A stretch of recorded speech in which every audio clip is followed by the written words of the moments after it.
সেজদায় নত হও,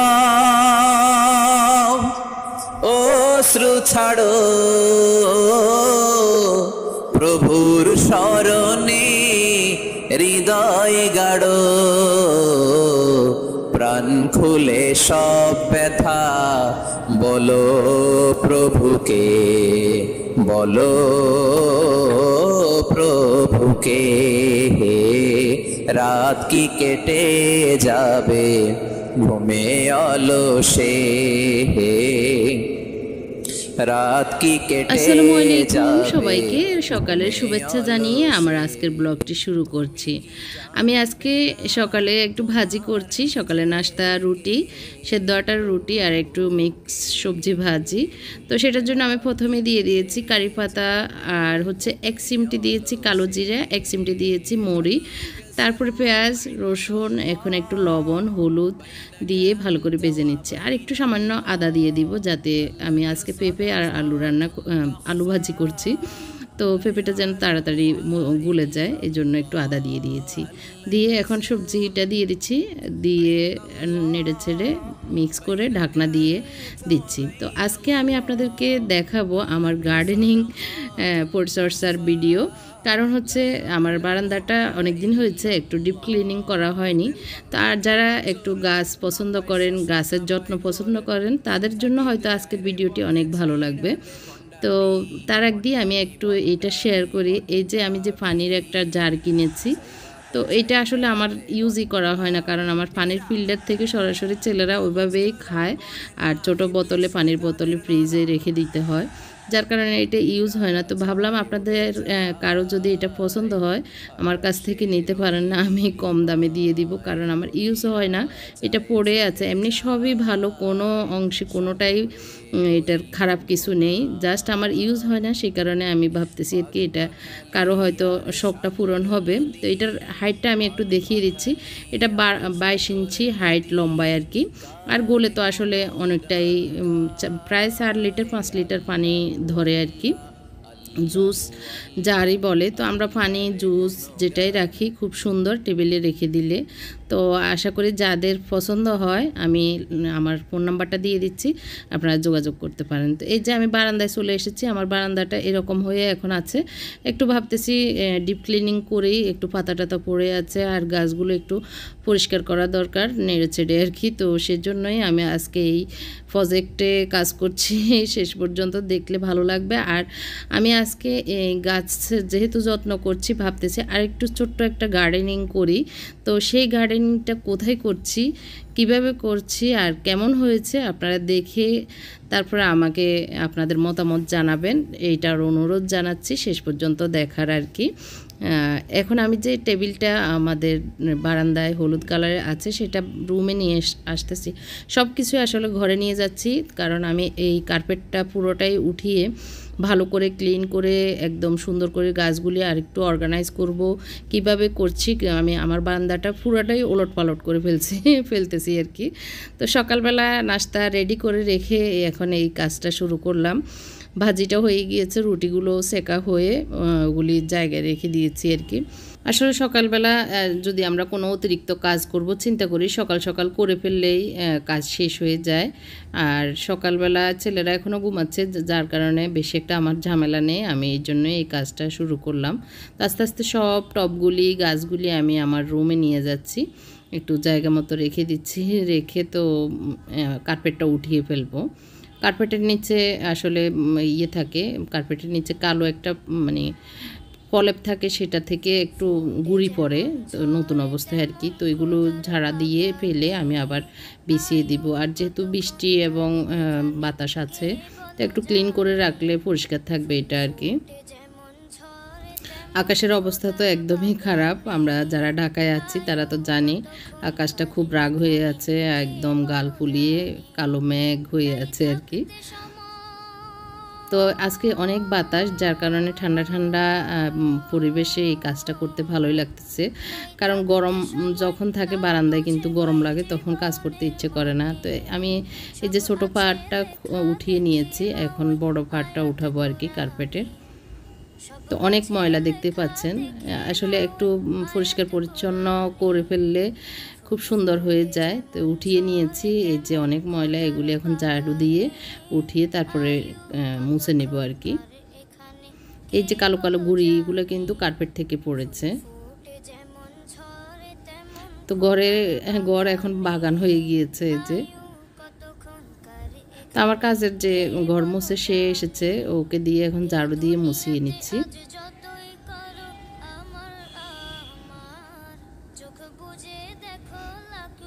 তো আমি এভাবে রুমের ভিতর রেখে দিয়েছি। তাই তো বারান্দা মুছে তারপরে আমি বাম সাইডে যে গাছগুলি ছিল ওই সাইডে, সেই বড় গাছগুলি আমি এখন আমার রুম থেকে বের হলে ডান দিকে নিয়ে এসেছি। আর এই দিকটা খালি করেছি আর কি। এখন কার্পেটটা এই দিকে দিব, আমার এখন পিছনের দিক হবে আর কি। তা আমি যে পাতাগুলো অতিরিক্ত আছে, আবার কিছু বাঁধা দরকার, একদম চড়াই গেছে ডাল, সেগুলি বেঁধে দিচ্ছি। আর যেগুলিতে লাঠি দেওয়া দরকার, লাঠি দিয়ে আমি সুতা দিয়ে বেঁধে দিব। এই তো মোটামুটি গুছিয়ে নিয়েছি। এখন জাস্ট কোন জায়গায় কোন গাছ রাখা দরকার, রাখলে ভালো লাগবে সেভাবে সাজিয়ে নিচ্ছি আর কি। অনেক বড় একটা কাজ করলাম। তো আসলে গাছ নিয়ে নাড়াচাড়া করলে মনটাও ভালো থাকে আর দেখতেও ভালো লাগে, আমাদের সময়টাও একটু কাজে লাগে। এখন যেহেতু লকডাউনে আসলে অতিরিক্ত এই কাজটি করলে খুব ভালো লাগে। আমি গাছে পানি দিয়ে দিচ্ছি, তারপরে একদম সুন্দর করে আপনাদেরকে লাস্টে দেখাবো। তার আগ দিয়ে আমি গাছে পানি দিয়ে আর কি আমি যে ছোট্ট একটা গার্ডেনিং করব বলেছি সেটা করতে চলে যাই। তো গাছে পানি দেওয়া শেষ হলে আর কি তারপরে এসে বারান্দার ট্যুরটা দিব, মানে বারান্দাটা কেমন করে সাজিয়েছি সেটা দেখাবো।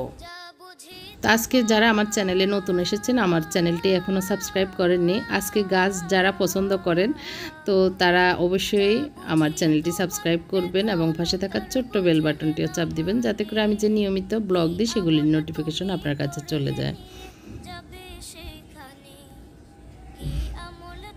তো এই যে অনেক আগাছা টাগাছা ফেলে দিয়েছি, ফেলে দিয়ে এখন পানি দেওয়া শেষ করলাম।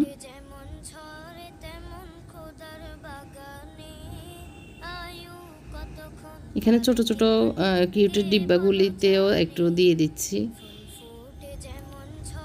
এগুলি যে দইয়ের ছোট মাটির টব ছিল সেগুলোতে আমি যে কালার করেছি সেগুলো ফাঙ্গাস এসে একদম কালো হয়ে গেছে।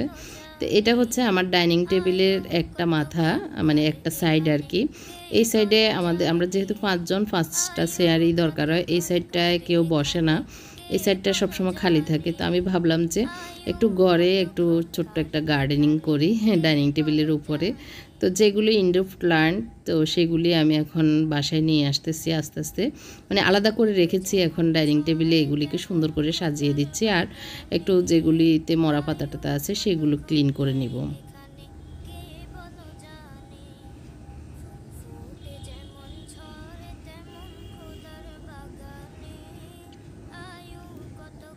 তো কথায় আছে না, যত্ন করলে রত্ন মিলে। এই গাছটা একদম মরা ছিল, তো যত্ন করাতে এখন কি সুন্দর সতেজ হয়ে গেছে, আমি নিজে অবাক হয়ে গিয়েছে আসলে। তো যে কোনো কাজই, যে কোনো জিনিসে যদি আমরা যত্ন করি আর কাজ করলেই কিন্তু কাজ শেখা হয়। আর কাজকে ভয় পেলে কাজ কখনোই শেখা হবে না। মানে কাজটা আপনার জন্য অনেক কঠিন হয়ে যাবে। কাজ করতে থাকবেন, কাজকে ভালোবাসবেন, তাহলে কাজ আপনার জন্য অনেক বেশি ইজি আর অনেক বেশি আনন্দদায়ক হয়ে যাবে। তো আমি 2টা ঢাল নিয়ে এসেছি মানি প্ল্যান্টের, এটা ব্যতিক্রম একটা কালার। তো আমি এটার আগাগুলো কেটে নিচ্ছি, একটা আগা বেরিয়ে এসেছে, আর পাতাগুলোকে এভাবে একদম অ্যাঙ্গেলে কেটে নিচ্ছি। আমি এগুলো আলাদা আবার পানিতে গাছ লাগাবো নতুন করে আর কি। তো এইভাবে এই যে পাতার এই পাশ ওই পাশ অ্যাঙ্গেল করে কেটে রেখে দিয়েছি। আর 2টা আগা পেয়েছি, সেই 2টা আমি ছোট্ট একটা টব ছিল সেটার ভিতরে দিয়ে এখন পানি ফুরিয়ে দিচ্ছি। এটাও পানিতে শিকড় বেরিয়ে যাবে কিছুদিন পরে, 10-15-20 দিন পরে এগুলি শিকড় বেরিয়ে একদম গাছে পরিণত হয়ে যাবে আসলে। তো এই যে আমি পাতাগুলিকে সবগুলো একসাথে গোছাবে দিয়ে নিয়েছি, আর এখন আমি একটু বেঁধে নিব, তাহলে আর ছড়াবে না, সুন্দর একটু গাছের ইয়ে হয়ে যাবে আর কি, ফুটলি হয়ে যাবে। তো এই যে বেঁধে নিয়েছি। এখন আমি এই বয়মের ভিতরে এটাকেও দিয়ে দিয়েছি। তো এই তো 2-3টা গাছ আমার এরকম নতুন হচ্ছে, আমি এগুলো আবার টবে লাগাবো যখন শিকড় বের হবে। তো এই তো টেবিলটা আমি টেবিলের এক সাইডটা আমি এভাবে সাজিয়ে নিয়েছি, ছোট্ট একটা গার্ডেনিংয়ে পরিণত করলাম। আইডিয়াটা কেমন লেগেছে কমেন্ট করে জানাবেন। এগুলি সবই ঘরে থাকবে, আর সপ্তাহে 1-2 বার পানি দিলেই হবে, সেরকমই গাছ, আর খুব সুন্দর সতেজ। আমার কাছে তো অনেক ভালো লাগতেছে, চোখ শীতল হয়ে যাচ্ছে এই যে গাছগুলি দেখে। মানে চোখের সামনে যখন আমরা ডাইনিং টেবিলে আসবো আর হাঁটবো তখনই এগুলি চোখে পড়বে। আর এখন আমি বারান্দাটা ফুল দেখিয়ে দিচ্ছি। এই যে এখন এই গাছগুলি ছিল বাম দিকে, এখন মানে ডান দিকে নিয়ে এসেছি। বারান্দায় ঢুকতেই ডান দিকে বড় বড় গাছগুলি দেখা যায়। আর ছোট যে হ্যাঙ্গিং প্ল্যান্টগুলো সেগুলি আমি গ্রিলে সামনের দিকে রেখেছি। আর সামনে অনেক বড় একটা জায়গা খুলে গিয়েছে, আর চেয়ারটা আমি ওই বাম দিকে দিয়ে দিয়েছি। ওই দিকটা একটু ফাঁকা রেখেছি, কার্পেটটা একটু ফাঁকা রেখেছি, কারণ ওইদিকে পানি যাবে, পানির যে পাইপটা ওই দিকেই। আর গাছগুলি আমি এভাবে একটু সিম্পল করে নিয়েছি, কারণ কিছু গাছ আমি ঘরে নিয়ে গিয়েছি, যার কারণে খোলামেলা হয়ে গিয়েছে। বেশি মানে গাছে জঙ্গল হয়ে গেলেও ভালো লাগে না। এইভাবে সিঙ্গেল করে এখন এই চেয়ারটা এই সাইডে থাকার কারণে বাইরের দৃশ্যটা দেখতে অনেক বেশি ভালো লাগে, একদম মানে গ্রিলের কাছে হওয়ার কারণে। তো এখন এরকম লাগছে, আমার কাছে তো একটু ডিফারেন্ট মনে হচ্ছে, অনেক ভালো লাগতেছে। আর এখানে বসে একদম বাইরে সব দেখা যায়। আগে তো এই সাইডে ছিল, কিন্তু বাইরে বেশি একটা দেখা যেত না। আর সামনের দিকটা একটু খোলামেলা হওয়াতে আমি নিচেও বসে আমরা নাস্তা করতে পারবো, বসে কিছু খেতে পারবো, এই যে জায়গাটা। তো এখন আমি এত বড় কাজ করে গোসল করে মাত্র নাস্তা খেতে রেডি হয়ে এসেছি। আজকে বারান্দায় খাবো। তো আমার হাজব্যান্ড নাস্তা করে নিয়েছে, আমি এখানে খাবো, উনি চা খাবে। তো অনেক খিদা লেগেছে, এখন 11:30 বাজে। আর গোসল করলে তো এমনি খিদায় অনেক বেড়ে যায়, তার ভিতরে কিছুই খাইনি সকাল থেকে। তো এই তো নাস্তা সিম্পল রুটি, আর গতকালকে চড়া আলু ছিল ওইটা একটু নিয়েছি, আর সকালের ভাজি। তো একসাথে চা করে নিয়ে এসেছি। এখানে অনেক বাতাস, আর আবহাওয়াটা এত মানে মিষ্টি হয়ে আছে, পরিবেশ আর কি, ঠান্ডা ঠান্ডা বাতাসে বসে একদম নতুন সাজের বারান্দায় বসে নাস্তা খাচ্ছি, অনেক ভালো লাগতেছে। আমার হাজব্যান্ড দেখেও খুব মানে পছন্দ করলো, এই আর কি, বললো যে না ভালোই হয়েছে। মানে যখন যেভাবে করে আসলে আরেকটু ডিফারেন্ট হয়ে যায় না, তখন নিজেদের কাছে ভালো লাগে এই আর কি। তো কষ্টের ফসলের ভিতরে বসে খাচ্ছি এই আর কি। তো আপনাদেরকে সাথে নিয়ে খাওয়াতে পারলে তো আরও বেশি ভালো লাগতো, তো সেটা তো আর সম্ভব না।